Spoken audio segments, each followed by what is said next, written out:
Game over. Son of Sparta. Son of who? You have been found. You are dead. Just like your Or mother. I don't know my mother, but if you're calling me a son of a bitch, you wouldn't be the first.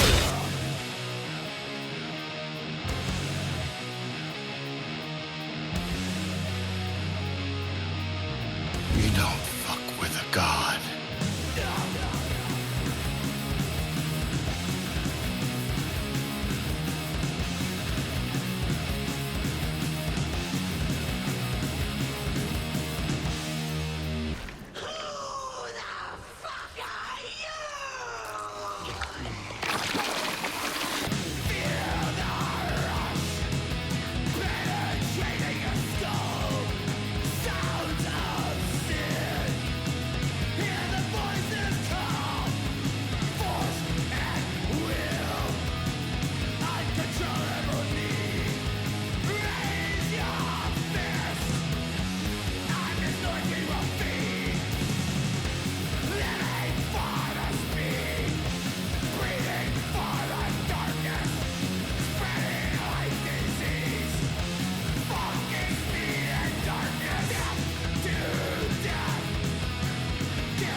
You make the Lord very nervous. All right.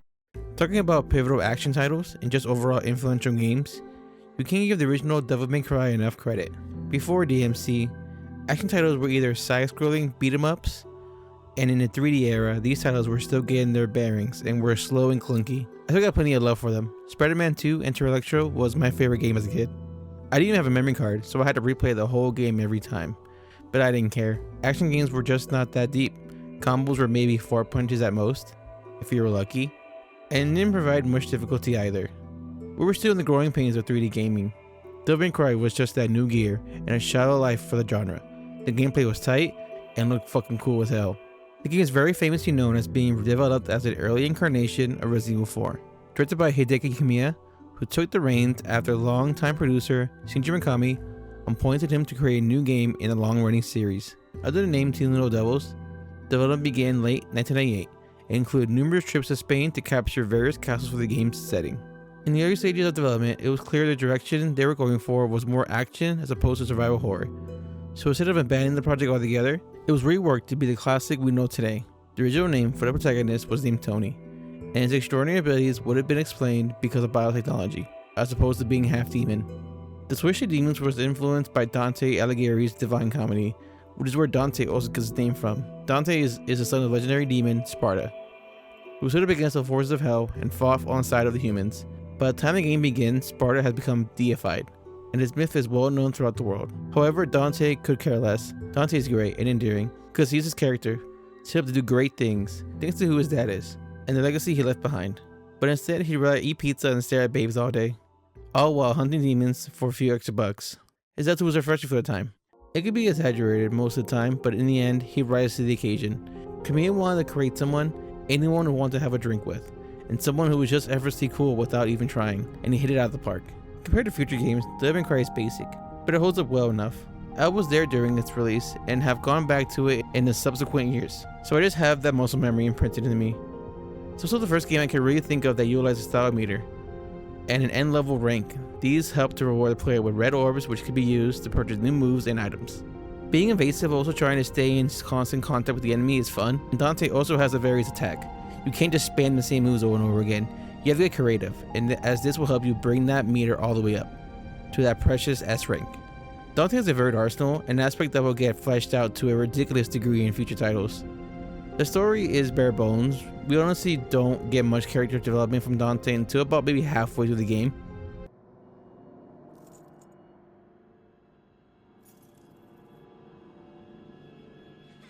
Virgin, Dante, happy birthday. Wow! I want chocolate!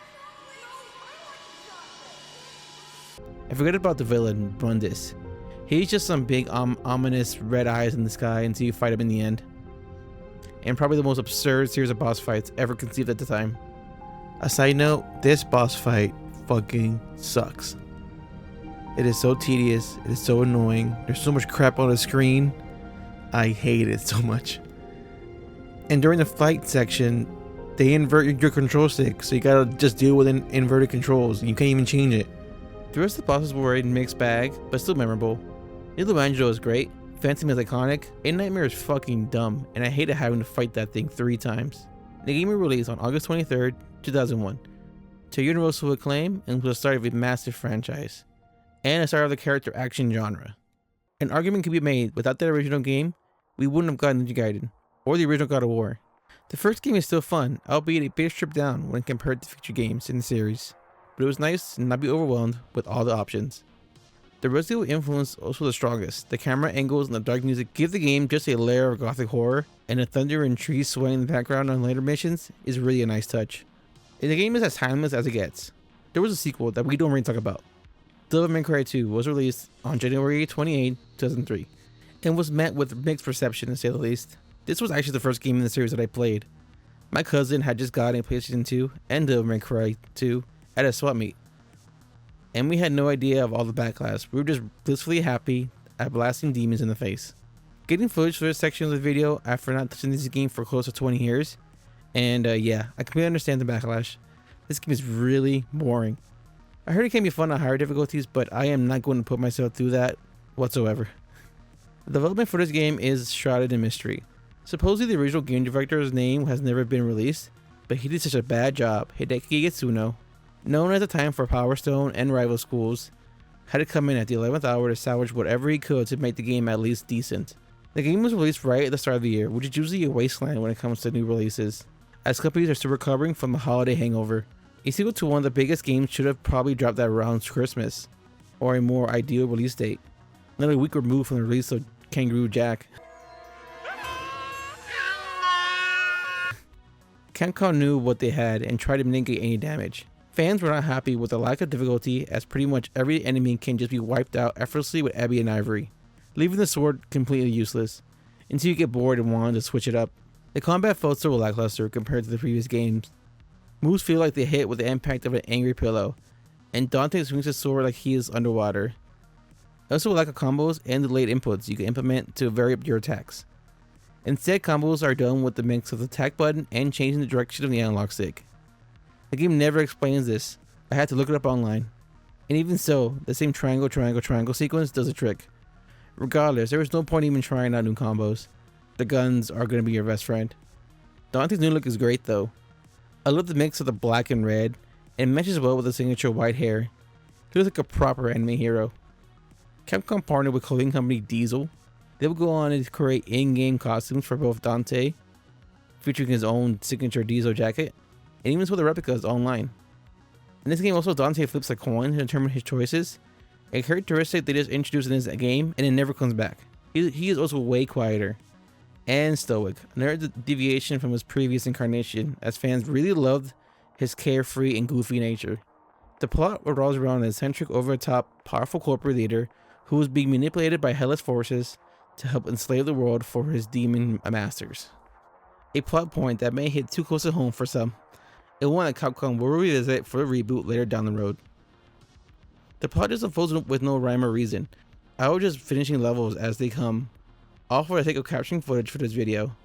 I also replayed the first game to get footage, and I was having so much fun I ended up seeing that game to completion, even though I never really planned on doing it. The biggest sin Devil May Cry 2 commits is that it's straight up a boring game. There are glimpses of greatness here. I do like the dedicated dodge button, something we will see later. And even wall run, it's pretty impractical and can happen at the worst times, but it looks cool. The amulet is a great mechanic. Dante can find different stones that can alter his devil trigger in various ways. I just wish they were in a better game.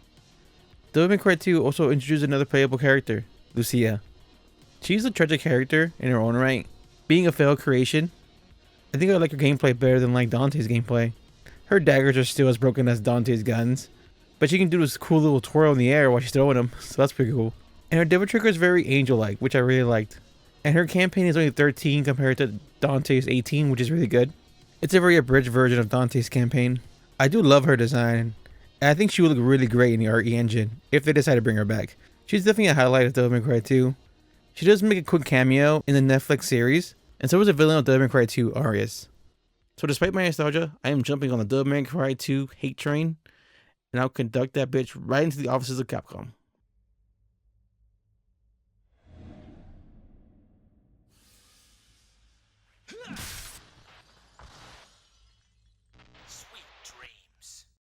Encino did all he could to salvage Devil May Cry 2. The game did sell well, but did meet below expectations as it was set up to be one of 2003's blockbusters, and was eagerly anticipated by fans of the first game. Encino and the rest of the team wanted a chance to redeem themselves. He begged Capcom, on behalf of himself and his team, to give them another chance, and Capcom agreed, and development for what would become one of the greatest action games ever made would begin. The June 2004 issue of PSM was the world's first look into the third installment, and later that month, during E3, Capcom revealed the first trailer. The game was set for a December release, but was pushed back to February 17, 2005. During its initial release, one thing was apparent: that this game was way harder than Devil May Cry 2, and harder than the first game. I was there for that release. I remember my cousin and I seeing that game over screen repeatedly. It's well known the North American release was made to be more difficult than its Japanese counterpart. So if you picked this game up on release, that first playthrough would be on hard and not normal. Encino will state, the reason this was the case was because American players had 30 days to return the game, so Capcom instructed them to make the game hard for North American audiences. After what I would imagine was thought out and well-mannered feedback, the game's special edition was released, with the original difficulty settings making normal actually being normal. This special edition also included Dante's brother Virgil as a playable character. Capcom decided to take it back before the beginning. Devil May Cry 2 is set 10 years before the first game.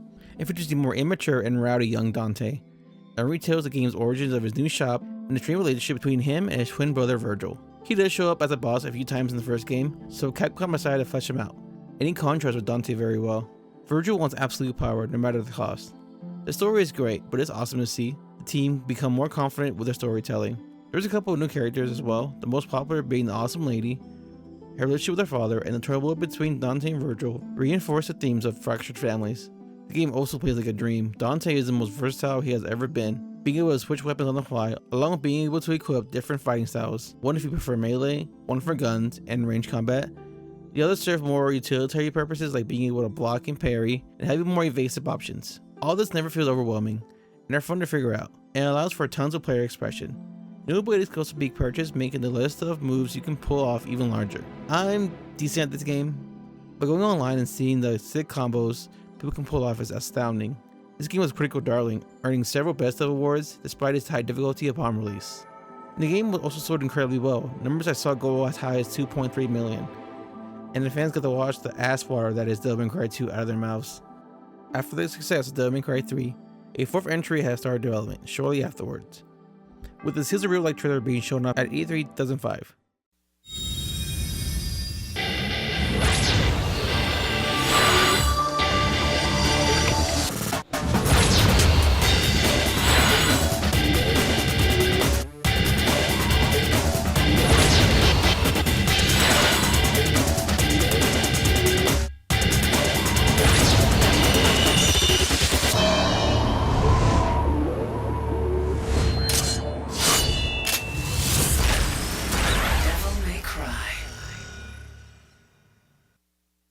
This trailer didn't really show any gameplay, and it ended with Dante on top of a snowy peak. This game was only really meant to show the public that a Devil May Cry 4 was in development, and to build hype around its release. Later that year, at the Tokyo Game Show, a 90-second trailer premiered once again. Dante walks down a narrow alleyway and grabs the camera, and he starts styling on it. It's a cool little teaser. I remember seeing this online when it came out. The biggest nugget I saw was that the trailer starts off with a text reading "only on PlayStation 3. At that point, the series only lived on Sony's console, but it would later be announced the game would be released on the Xbox 360, making Dante's debut on a non-Sony console. During development, the team decided to innovate on the existing formula and expand on the game's story, making it more of a focal point than in the previous games. And with the leap of a new generation of consoles, the team thought the best approach would be to introduce a new playable character. Capcom did fear they would get a Metal Gear Solid 2 situation, so Capcom really focused on making him fun to play, even to make him stronger than Dante himself. towards the end of the story. Nero was created to be a weak character who would get stronger thanks to his Devilbringer. The demonic right hand was originally conceived for Dante, but was later given to Nero to give him options since he couldn't turn to a demon himself. His original name was going to be based off the French sculptor Auguste Rodin. Rodin? Let me know if I've said that right. He is responsible for creating the Gates of Hell. However, the team wanted a simple name like Dante and Virgil. Writer Morihashi Bingo suggested Roman Emperor Nero as a possible choice, and the team loved it. His selection of Dante will later be fleshed out, along with his romance with another new character, Kyrie. The world of DmC will get expanded, introducing a religion that worships Dante's father, Sparta.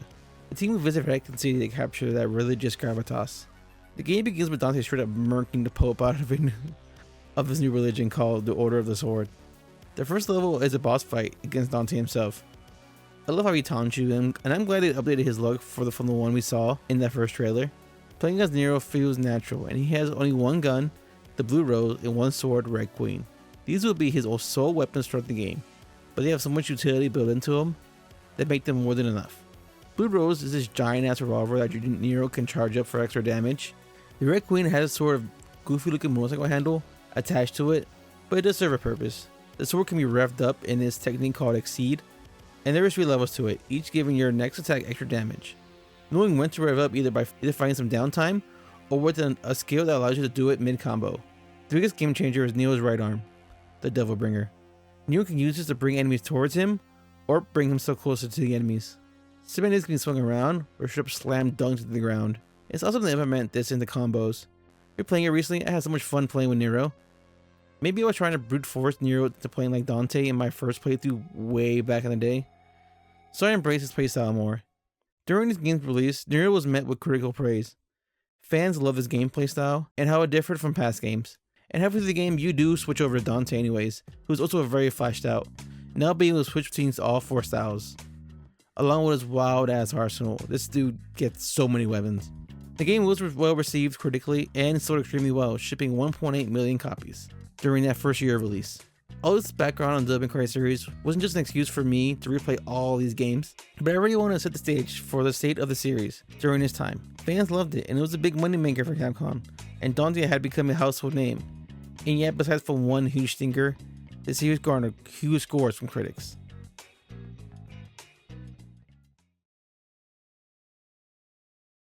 DmC was in a good spot, and Dante even appeared in countless other games. The higher-ups at Capcom, however, were feeling a little lackluster with the series, especially with the sales of the 4th entry. In their eyes, the game had failed to meet expectations, given that it was now more widely available thanks to the Xbox release. Creatively, the team at Capcom really didn't know where they wanted to take the story of Dante, and decided that a new approach was needed. Capcom went with English game studio Ninja Theory, founded by Timim Antoniadis, Nina Kirstensen, and Mike Ball in March 2000 under the original name Just Add Monsters. 3 would brainstorm ideas for a kung fu hack and slash game, and would later be acquired by Argonaut Games in September of that year. With their funding, the team was able to grow and start working on their very first title, Kung Fu Chaos, and was released exclusively on the Xbox, and met with poor sales due to Microsoft's lack of marketing for the title. A sequel was entering development, was looking to be more mature. Microsoft cut ties with the team and kept the license. The ideas for Kung Fu Chaos 2 will be fleshed out further in the studio's next title, Heavenly Sword. Due to Argonaut Games' financial trouble, the studio bought themselves out and rebranded themselves as a more awesome title, Ninja Theory. The team, once again on the verge of going under, shopped around Heavenly Sword to various publishers before landing with Sony, who saved them from bankruptcy at the cost of IP and technology rights. Destined to be a hit for Sony, Heavenly Sword was going to be a launch title on the fancy new PlayStation 3, and was bolstered by a $10 million budget and technology that would bolster performance capture in gaming. And they had Andy Serkis, who was pretty much Mr. Performance Capture. I remember this game reviewing well, and I know it was one of the few games that really made a point to implement the 6-axis controller, but didn't do well commercially, and so plans for a sequel and even a movie was put on hold, until Ninja Theory were forced to relinquish the rights and technology they created for the game to Sony. The studio's next game had been a team up with Andy Serkis once again, and also had Alex Garland. At this point, he wrote 20 Days Later and the amazingly awesome Dread. With its help, Ninja Theory would release Enslaved Odyssey of the West, another title that had been eagerly pitched to publishers, as the company were once again in financial woes. They landed with Bandai Namco, who provided the studio with about 2/3 of the budget as Heavenly Sword. Despite this, The game once again was praised by critics. As the case time and time again for these guys, sales did not meet expectations, and this game was considered a commercial failure. These efforts did catch the eye of Capcom, who were impressed with Heavenly Sword and were looking for that Western flair, and Capcom was looking to reboot the series for a while.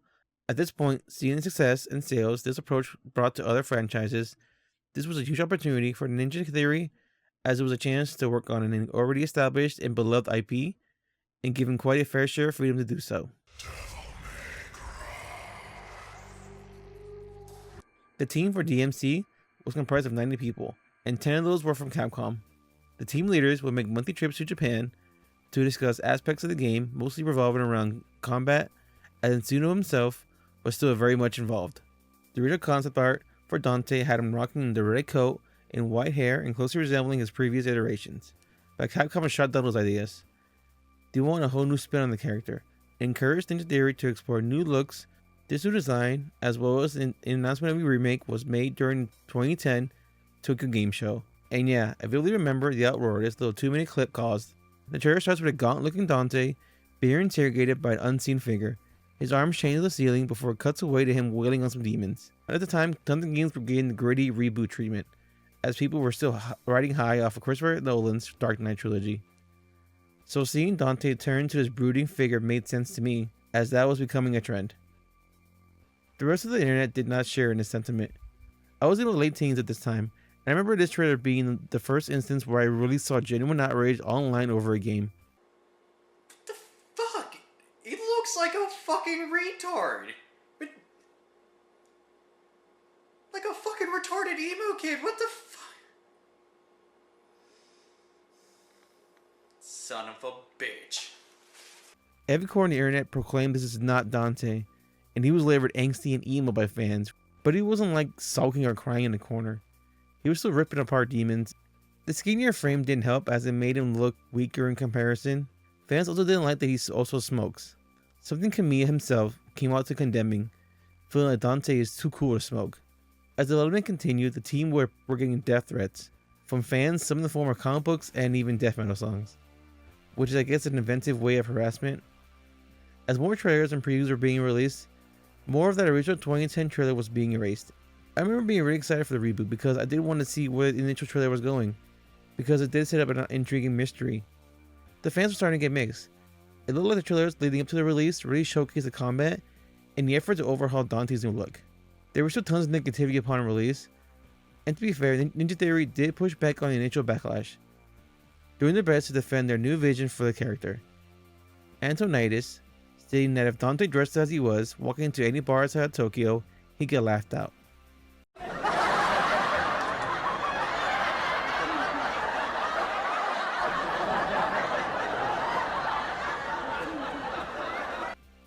Obviously, fans didn't take kindly to this new studio mocking Dante and saw them as trying to replace someone who has become so beloved.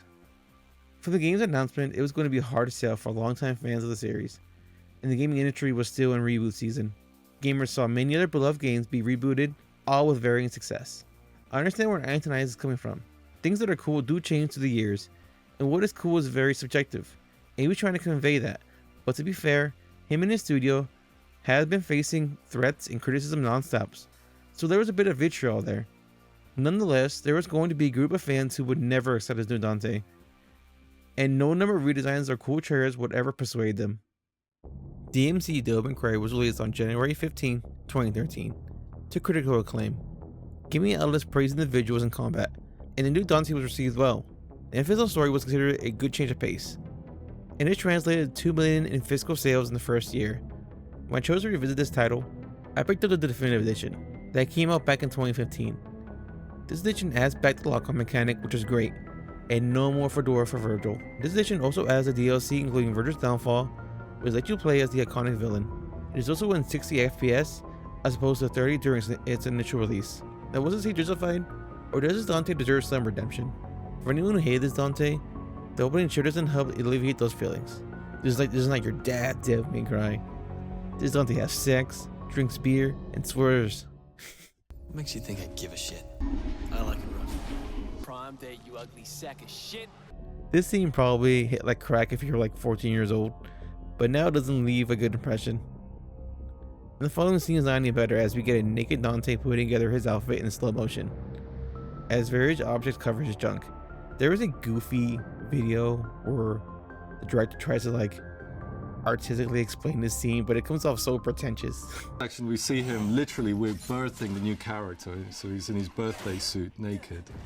And as the scene progresses, we thought it'd be cool to find a really cool way to get him to dress into the new version of himself. It's all very ordinary clothes, if you like, tank tops, jeans. You know, he's not wearing the big cowboy boots and things that he was in the original series, but that was part of making him feel just a little bit more, well, a lot more grounded. Before that, we were introduced to Kat, an important character and the one who warns Dante of impending danger. The game takes place in Limbo City, a plane of existence where demons dwell. This place does a good job at feeling hostile, as it twists and turns to box Dante in. It is here where perhaps the biggest controversy and one of the most notorious scenes in the game takes place. As Dante is making his way through the level, a white wig just lands on his head, and he then utters the now infamous line.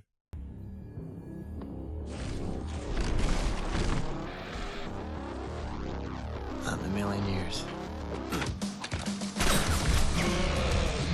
When I first saw this, I just took it as a kind of a wink at the previous games. Just a lighthearted joke at the old Dante's design, just a little jab at him. But I think I was in the minority, as once again, the fanbase took this as another insult, and this was into theory, doubling down on their Dante. Sure, I can see why maybe they wanted to throw some shade, but this sort of like joke happens all the time in reboots. It pays homage to the previous incarnation, so to me this wasn't any different. Defeating the demon that dragged us down here brings Dante back into the real world, where he meets up with Kat again and is brought into the Order. And we also meet up with our twin brother Virgil, whom which Dante doesn't recognize, which is odd given they look exactly alike. It's like, dude, that's you. What do you mean? Who are you? Dante does the whole I don't give a shit about anything trope, which is like really annoying. This is something all writers do to make their characters seem cool. And to make him start caring, Virgil takes Dante to his childhood home. And we get to learn about Sparta and their mother Eve. And we also get some cool weapons. I really like how Sparta's portrait throughout the mission is obscured, so his appearance always remains a mystery, which is a cool touch in my opinion. This time, both brothers are Nephilim, which is a mix of angel and demon. I do love how the graffiti in the back during this scene changes to illustrate what is being told to the player. We also learn about the big bad himself. We see him in the beginning blackmailing the president and making the world his bitch. No, this is not a veiled threat. This is a direct one. Should you fail to comply, the collapse of the economy will be on your head. I will make sure that you are stripped of power, shamed, and hated. Is that clear enough for you? Well, Friday it is then. You have a good night, Mr. President. The world is at last your bitch. Her words, not mine. All this with her mistress and concubine Lilith. In the comic book prequel, he was also referred to as Kyle Ryder, and is the president of Silver Sacks Banking. So his big plan to control the world is by giving every human crippling death, which safe to say is working pretty damn well. Mundus was the villain in the original game, and he was just 3 lights in the sky, as I mentioned previously, only coming down to destroy some of his own henchmen. I appreciate the new approach to the character, and when he's on screen, he does work as a menacing antagonist, and other times he can be a little bit over the top. His lines can come off really juvenile, like a teen's first video game script. After the exposition dump, we are thrown back into Limbo, and I love how this effect looks. I've been a big fan of the Constantine film from 2005, and one of the coolest scenes is when he travels into hell, and these moments in DmC invoke those scenes for me. Dante accepts that he is a Nephilim, and goes after Mundus for murdering his mother, and to do so the Order targets a processing plant that's responsible for creating the world's most popular soft drink, Virility. Virility is being created by a succubus that lives underneath the factory in Limbo, and you face off with it after having another infamous scene in the game. It's really ridiculous and mean, like really mean, but I still find it really funny. That's a lot of Dante's dialogue in this game. It's dumb, but it still makes me smile. So you must be the secret ingredient.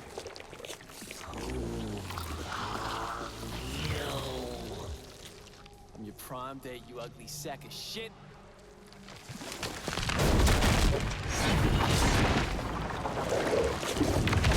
The fight itself ends with Succubus getting turned to chunks. cutting off the demon's supply of mind control juice. I love this next section of levels. Dante attacks a local news network called the Raptor News Network. There's a show that pops up from time to time, hosted by Bob Barbas. He's often slandering Virgil and Dante. He's obviously a play on Tucker Carlson and Bill O'Reilly. The intro is really great. As Dante steps back in the limbo, the world shifts upside down. This level has a lot of that, when Cat manipulates another part of the level using an egg timer. Dante also meets Phineas, and if Andy Serkis was to be involved in this game, I believe this would have been the character he played. He's missing an all-seeing eye and agrees to help Dante reach Bob Barbas if he retrieves it for him. He also knows that he's a Nephilim, and gives him insight on his heritage. And the key to defeating Mundus is to attack his mistress, as she is carrying his child in the air of hell. Dante finally gets his level trigger, so he's feeling souped up going against the face of TV. I love the lead up to this boss fight. This whole level visually is fantastic. Using the News Network's Chiron graphics as platforms for the lead up to the fight is awesome. And the boss battle itself is the best in the game, in my opinion.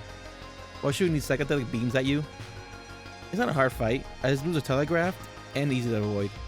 But it's such a spectacle, it remains one of the most memorable moments in the game, and perhaps maybe the whole series.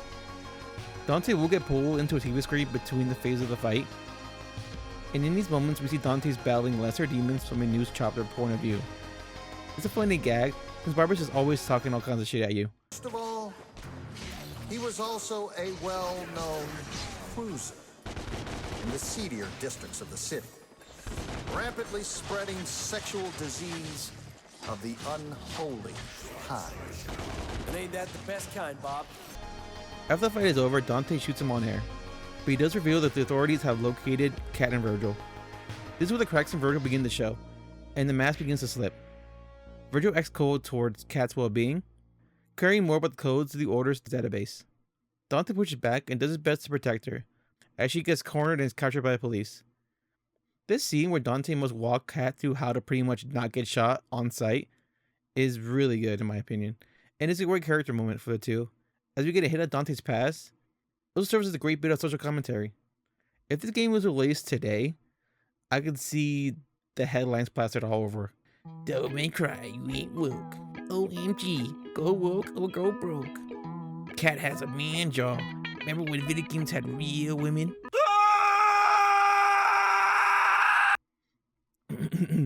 Anyways, Virgil wants to make a move on Mundus, but Dante needs to get his boo back. Which I gotta point out again, in the prequel comic, that Virgil and Cat kinda had a thing going on as well. But Virgil had to wipe her memories in order to preserve his feelings and the mission at hand. You know, all that dramatic nonsense. In the turmoil, Dante remembers that Phineas told him earlier about the mistress being the only thing Mundus cares about, and that she is carrying his child. The two come up with a plan to kidnap her and use her to get Cat back from the demons. This level is another spectacle as Dante fights his way through a demonic nightclub. And the level ends in a boss fight with her unborn child, and it's as gross as it sounds.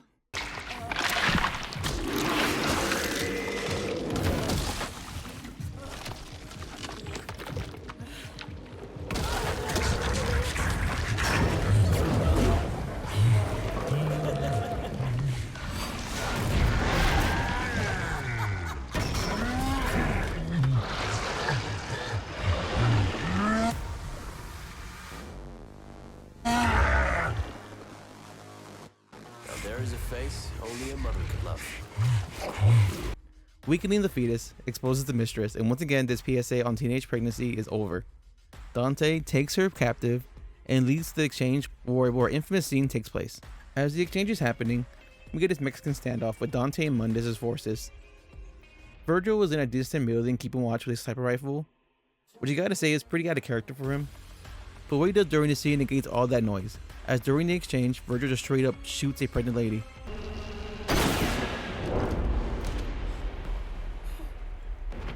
Fuck.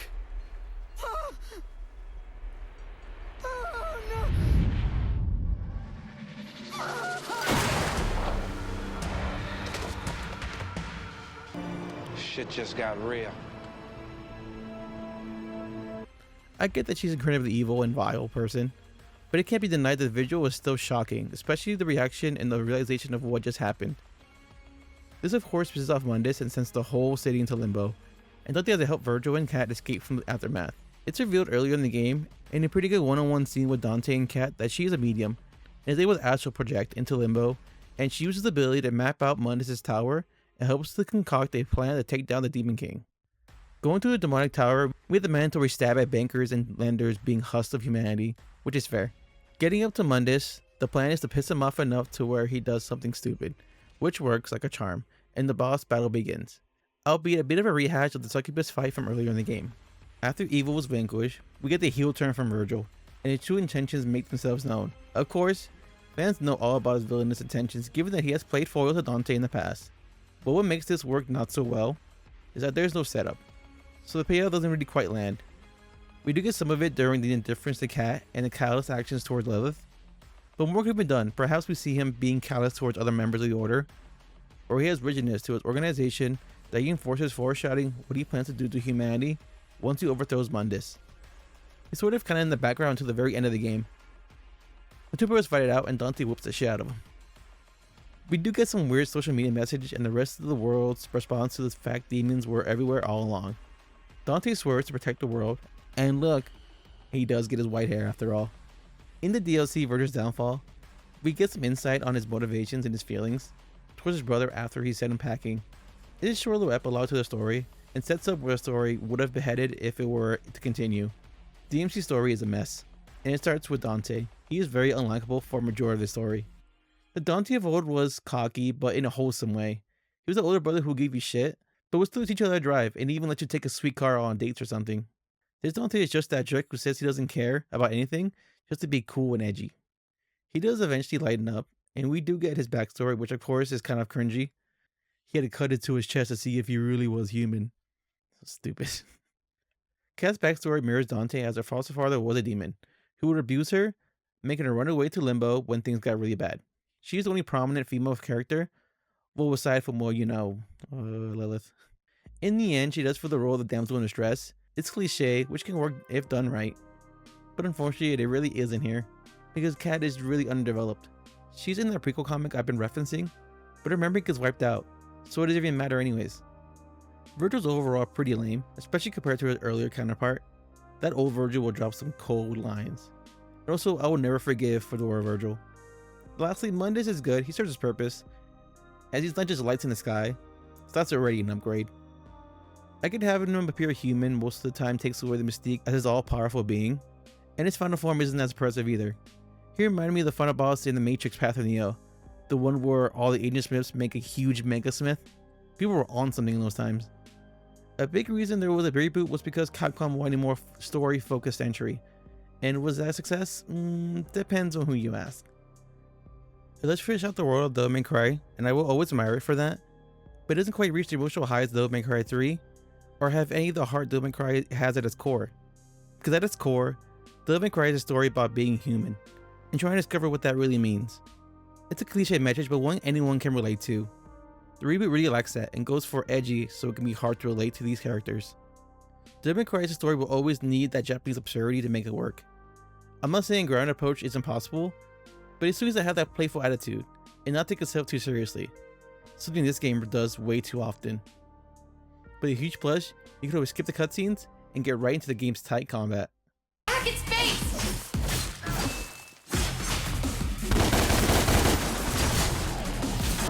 We'll tear your soul apart. Ninja Theory has experience in the world of action titles. I mean, the first game was Kung Fu Chaos. All kidding aside, Devil May Cry is tight in the genre, and having created combat that stands toe-to-toe with the other greats is a tall order. But I believe Ninja Theory nailed it. Devil May Cry has always been a game that has been easy to pick up, but contains so many layers that it's fun to really go in and try to master. And I believe the reboot achieves that, especially when the arsenal starts to open up. In the latter half and repeat playthroughs, the starting weapons Rebellion and the iconic Ebony and Ivory feel good. The sword swings hit hard, and combos are easy to pull off. Different sword swings are still done by mashing out the attack button, and later learning to take pauses in between each strike to change up your combo like in earlier games. Launching enemies is made easier by having its own dedicated button, and holding it launches Dante in the air for a sweet follow-up combo.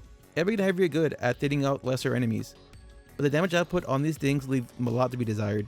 There are two long-range options, the Revenant Shotgun and the Kablooey, where you're sort of a grenade launcher. The shotgun is best used as a short-range tool to push enemies back, and to hit multiple enemies at once. This is where you can get the best damage. And the Kablooey is the most unique, Of the three, shooting mines that will get stuck in enemies, allowing you to detonate them whenever you want. Just like the classic Rebellion, Dante gets access to new demon and angel weapons. This is when the combat really gets going. Pulling the left and right triggers activates each type respectively, making it easy to switch between the three. The angel weapons don't do much damage, but its attacks are quick and nimble.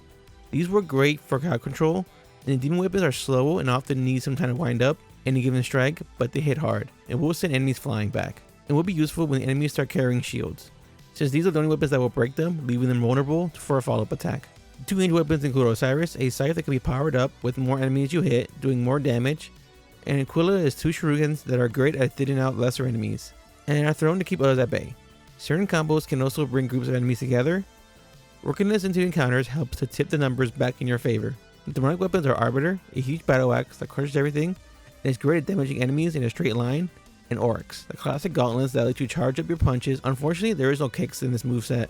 A great hidden feature in the combat that is never really explained is that your weapons will give a quick white flash. This indicator lets you know it's possible to change to your other weapons mid-combo. This is often done with advanced combos that require a pause after 1 or 2 hits. Getting these down is essential for maxing out the style meter and getting the most out of all your weapons. In the first trailer, we see other versions of this angel and demon variant. Dante uses what seems to be a spear and even a trident. These were cut for the final game, but this sort of morphing weapon is a cool idea. The dance between juggling all three of your options, as well as every weapon being accessible, always makes combat fun and rewarding. And getting through an encounter unscathed, but also mixing it up, is what Devil May Cry is all about. Besides being able to dispatch enemies in cool ways, these weapons help by allowing him to bring enemies toward you, or help to get you right in their faces. This works the same way as Nero's Devil Breaker, allowing you to focus on stronger enemies or take care of any annoying demons that are buzzing over your head. It makes juggling enemies in the air more viable than ever.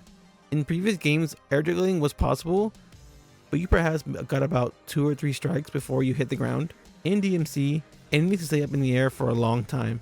It's often a viable strategy for taking out difficult enemies. Whenever these chainsaw demons would appear, I made sure their asses stayed in the air for as long as I could. Mixing up your attacks is vital if you're going to beef up that style meter. But to be fair, it is way too easy to get a high style rank in this game. In the previous game, you really had to work for it. In DmC, I was getting triple S's all the time, making the need to use all your options arbitrary, as doing what works will net you high scores regardless. Like in previous games, higher scores net you more red orbs, Devil May Cry's classic currency.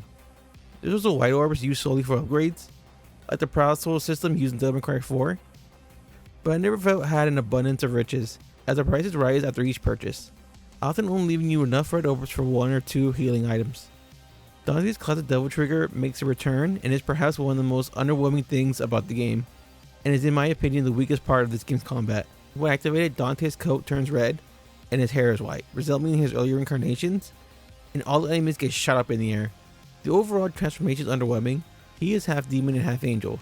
This would have been a great way to showcase both of these sides. Maybe perhaps giving him a separate angel trigger that will function differently. There is concept art, I don't know how early these are, but they do show that Ninja Theory did have this idea, but for whatever reason chose to scrap it. Also, just setting all the enemies in the air works in principle given the fleshed out air combos, but in practice adds the unneeded pressure of swinging yourself towards them.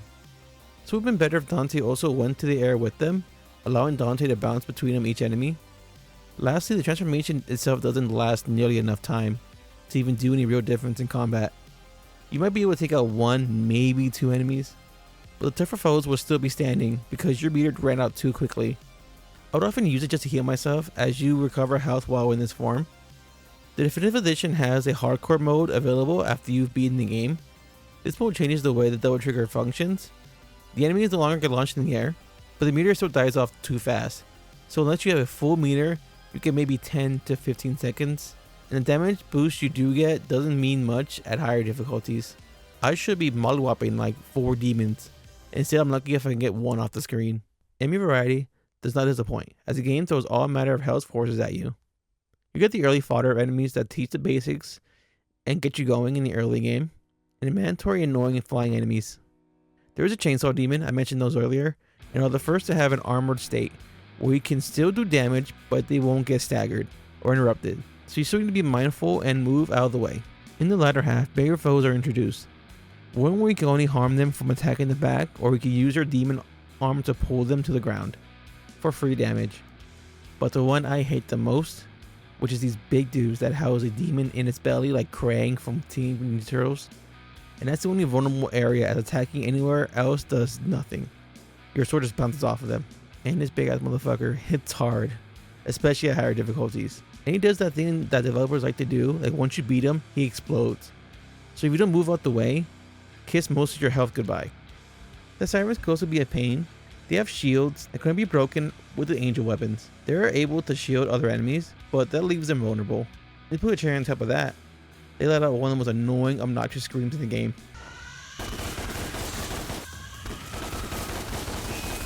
In Virtual's downfall, there are two unique enemies, the first being the Wisp, which is invulnerable to physical attacks and must be first weakened by Virtual's sword. And the second being the Imprisoner, a mini boss you'll encounter that is just an attack sponge, but hits really hard. I do enjoy fighting the enemies in this game. They're designed well and great at encouraging the use of all your weapons. Speaking of Virgil, his gameplay doesn't differ much for Dante. The angel and demon weapon mechanic is still there. However, we don't get any new designs. This would have been a great way to bring back that pike or the trident from the trailer. Virgil's sword Yamato just changed properties. That trigger for the angel mode, and is good for crowd control and swift attacks. And demon mode being slow, but damaging strikes. His combos work the same as Dante, and he can launch enemies in the air and either pull them or pull himself towards them. Being familiar with the core game translates well to this extra content. Instead of guns, Virgil can summon swords as projectiles. These things are really overpowered and can stun enemies and do lots of damage. If I was ever feeling lazy or got annoyed at an enemy or an encounter, I would just mash the fire button until every enemy was gone. Holding the fire button creates a circle of swords. Swords. Holding the fire button creates a circle of swords that hurts enemies that get near you and great at giving yourself room during difficult encounters. Lastly, Virgil doesn't have a traditional double trigger, opting to use his doppelganger ability, doubling his damage output. I liked it, just for the fact that it lasted way longer than Dante's double trigger. Lastly, one thing I feel DmC does way better than the predecessor is implementing the platforming. In the earlier entries, platforming was finicky at best, and you're really left fighting with the camera to find that perfect angle for a certain jump. The original DmC has some of my favorite views, and with the fixed camera, really showcase the eerie atmosphere and a sense of scale. But trying to platform with that same camera system is not fun. DmC 4 minutes a bit better with the Devil Bringer being able to grab onto ledges, and DmC has a player control camera, along with that mechanic. This gives you the freedom to line up jumps correctly, and you're also given the double jump from the start, which is a godsend. Not only for traversal, but combat as well. The angel and demon weapons are incorporated. This results in great set piece moments. There's an angel lift. This will propel you forward for any hard to reach platforms or secrets. It is also really great for maneuvering through the battle arena. A funny side note about the angel lift, in level 3, when you first unlock this ability in your first run, when playing it on New Game Plus with the ability already equipped and unlocked, you can skip that level entirely if you just head straight to the exit and use your angel lift.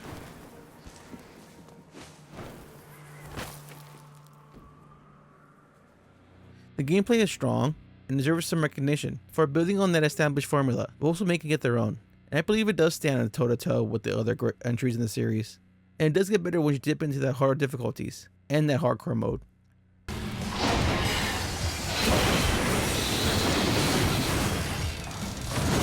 who are you, fucknut? Where we're going, we won't need eyes to see.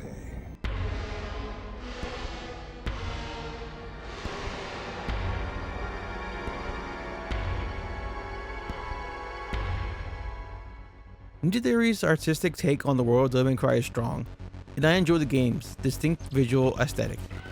The game takes place in the world of Limbo, a plane of existence that runs parallel to our own reality, so it looks normal but will twist and turn. I love the big font that will layer the world. Nice work. Over here, Sawboy! Clearly inspired by the 80s classic They Live, and dialogue will be blown up as well. The world of Limbo is oversaturated, making much of the colors pop, and the haziness of the air does a good job of making the environment feel hostile. And I love these skyboxes, look really cool and psychedelic. Crumbling buildings layer the air, and seeing corridors and city streets extend out will always look cool. In contrast, some missions take place indoors, including office buildings, factories, and underground facilities. When the game is not out in Limbo, the colors get sucked out, making cutscenes look a bit drab. My favorite visual touch is during Dante and Virgil's final siege of Mundus' tower. We see the blueprint outlined in the cutscene preceding the level, and even during the mission itself. It looks really cool. For the characters, Virgil looks okay, but it's hard to take him serious as a threat towards the end of the game because he looks so unthreatening. I'm a big fan of his previous look. I love that Virgil was this regal figure. I can see Ninja Theory trying their hand in that. He dresses nicer than everyone around him, and it's very clear he comes from an affluent background, but it makes him seem like a privileged rich kid. I do love the cat design is very simple, coming off as vulnerable in the beginning, only to of course overcome and be vital to the game's ending. Devil May Cry has had some awesome female characters that have such unique looks. Ladies is synonymous with Devil May Cry 3, and most of that has to do with her design. There's obviously a lot of care went to that, and I'm sure the same care went to Cat. I just really wish they went for it. Make her the emo witch queen this game really needed. Do I like Dante's redesign? No, I don't think I do. But I don't believe it's an excuse to send death threats either. Leading to a more punk rock aesthetic, his dirty muscle tee and ragged jacket resembling old pictures of Sid Vicious, embodying the British punk attitude. The short black hair and skinnier frame made sense coming from a Western studio, and it's important to remember this was also a Capcom's input. So even if they did want to make him more like the original, the boys from Japan would have shot that down. And I got a bigger dick. Mundus is the evil, bald businessman you've seen thousands of times. And it's a trope for a reason. He looks mean and grim, and it helps to make him feel like a threat. He's missing that pupil, and is covered in facial scars, and one on his forehead calling back to his original look. He reminds me of Kane from Kane and Lynch, another bald evil dude. Lilith is just, gross. She's a demon wearing a woman's skin, like the big bug from Men in Black, often seen adjusting herself. I've seen this aspect being criticized as some sort of dig towards the plastic surgery industry. I guess I can see that. She is framed as being grotesque, but I think it has more to do with the fact that she's a demon. Buzz are also a standout. The Psyche Bills looks great, and so is Liz's demon baby. Bob Barber's is also a treat on the eyes. The 80s retro arena is awesome, and fighting this big head that has the mix of Zordon and Tron is fun and memorable.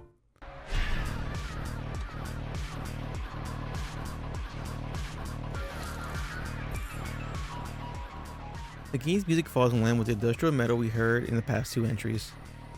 Well-known band Common Christ will contribute to the soundtrack along with electronic duo Noisia. The soundtrack is varied enough and fits the attitude of the game. There's a great mix of heavy guitar and harsh vocals.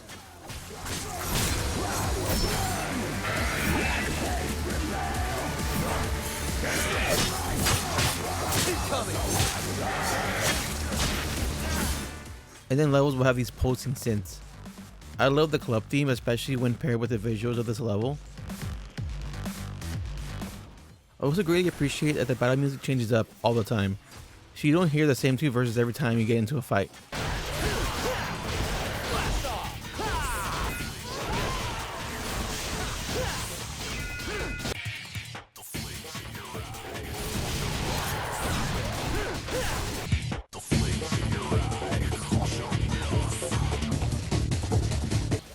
DmC may have the heaviest soundtrack out of all the games, depending on your own definition, of course. The rest of the sound design does a good job. The sword strikes sound hefty, and I love the big whomp you get when smashing enemies with the demon weapons. Also really like the voice that growls out when you reach a new style. It can be a tad bit try hard, but offers good feedback during combat.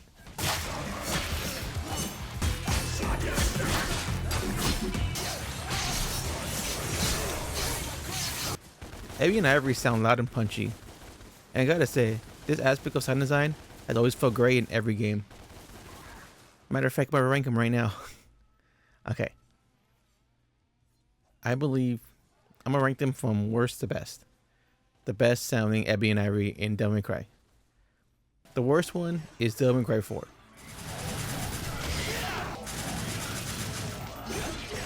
And then I'm gonna go maybe Devil May Cry 3.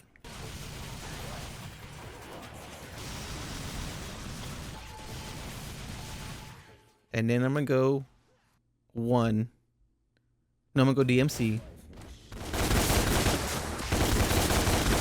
Then I'm gonna go 1.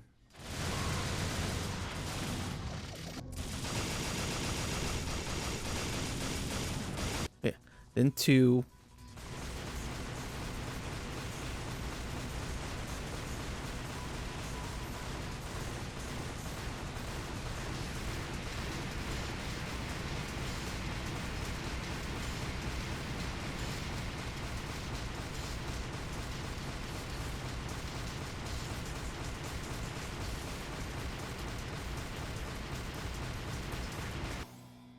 The best one in 5. 5 has the best one.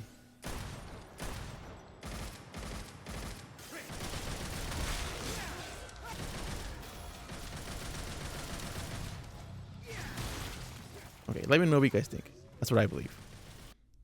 The voice cast does a good job. Tim Felipe plays the man himself, replacing the beloved Ruben Langdon, who went all out when he first took the role in Devil May Cry 3, even dressing up as him. Felipe played the role well. He isn't just an asshole though, he does have layers to him, especially during his scenes with Kat. Felipe is brass and crude, and at times can be funny, although most of the time is unintentional. Ninja Theory released this series of videos giving behind the scenes look at the cast, and it's the most scatterbrained dev diary type video I've ever seen. I get they want to match the aesthetic of the game, but this is just too much. Timely for today. Corporate powers, eat the right thing, drink the right thing, drink. Desire for absolute power. A god. Don't think, be a drone. Absolute power. David De La Torre as Virgil was nothing to write home about, and the same goes for Sage Mears as Kat. She's a little better. Someone who isn't just fine is Luis Hertham as Bob Barbas. As I've been saying, he's so over the top and he plays up the whole conservative mouthpiece so well. I'm taking you off the air. You think so? I wouldn't bet on it, you little shit. And I wish he got more screen time because he was really a standout. He also plays Mundus, which is also really good, and the second best performance of the game. I gotta tell you, killing your child like that, watching it explode into little wet chunks, hearing you scream like one of your little demon bitches, priceless. For 6 years, DmC was the last time we saw Dante, and it didn't sit well for fans who longed for the return of the real Dante. It did show interest in developing a 5th game, but had to wait to see how well Devil May Cry 4 Special Edition would perform. Luckily, it did very well. In 2016, Ruben Langdon and Johnny Young Bosch, who played Dante and Nero respectively, tweeted up pictures of them in mocap gear, sparkling speculation. But they would shut down any rumors, but we knew what was up. E3 2018, the game was finally revealed. Capcom declaring out loud that Devil May Cry was back. DmC is back! Much to the delight of fans all over the world. The Dante we got in 2013 being wiped for good, and fans applauded Capcom for doing so. Much of the staff that worked on that reboot were brought on board for the new installment, and much of the influence can be felt. Each enemy gets a stylish introduction. It won't be easy. The game will go to a slow-mo, letting you know about the end of a confrontation.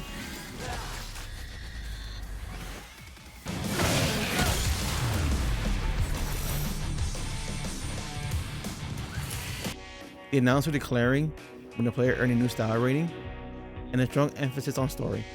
The levels are also self-contained, as opposed to being part of a larger environment like Mallet Island or the Timmerman Groove Tower that involve backtracking to make progress. Devil May Cry 5 was showered up by praise upon release, and deservedly so. I love this game a lot. And it introduced a new character in V. Also, this game introduced me to my new video game wifey, Nico. God damn.